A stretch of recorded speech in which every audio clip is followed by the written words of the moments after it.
Bismillah, elhamdülillah, ve salatu ve selamu ala Resulillah. Rahmet ve bereket ayı Ramazan ayının artık sonlarına doğru gelmiş bulunuyoruz. Peygamber Efendimiz sallallahu aleyhi ve sellemin yaşantısına baktığımız zaman Resulullah Efendimiz sallallahu aleyhi ve sellem her zaman her daim ibadete düşkün olarak bir hayat yaşamış Resulullah Efendimiz. Tabi Ashab-ı Güzin buyuruyorlar ki her zaman cömert olan Peygamber Efendimiz sallallahu aleyhi ve sellem Ramazan geldiği zaman cömertliği sular seller gibi olurdu. Zirveye çıkardı diyorlar. Peygamber Efendimiz aleyhissalatu vesselam Ramazan'da Cebrail aleyhisselam ile mülaki olunca tabi malumunuz Peygamber Efendimiz Ramazan-ı Şerif geldiği zaman Cebrail aleyhisselam kendisine gelir. O ana kadar Allah tarafından indirilmiş olan Kur'an ayetlerini ona okurdu.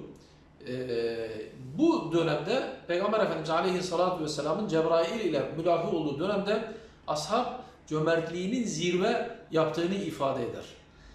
Yine Peygamber Efendimiz sallallahu aleyhi ve sellem onun yaşantısında şunu görüyoruz. Ramazan'ın son 10 gününde o ibadete düşkünlüğünü deyim yerindeyse zirveye taşıyor.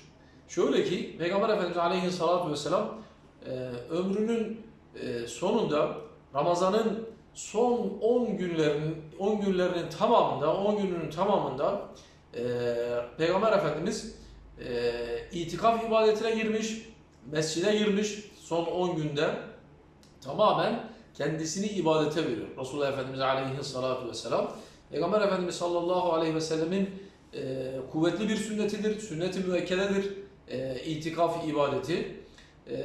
Bizim de durumu, hali vakti, zamanı yerinde olan vatandaşlarımıza tavsiyemiz itikaf ibadetini ihmal etmemeleri, Resulullah Efendimiz sallallahu aleyhi ve sellem bu sünnet-i seniyesini icra etmeleri.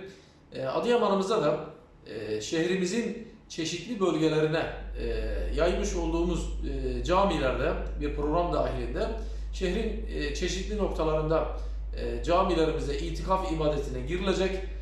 Talep eden vatandaşlarımız hocalarımıza veya müftülüğümüze müracaat ederlerse arzumuz itikaf ibadetini yerine getirmeleri.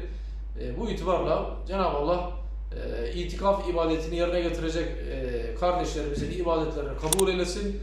Rabbül Alemin tuttuğumuz oruçları makbul eylesin.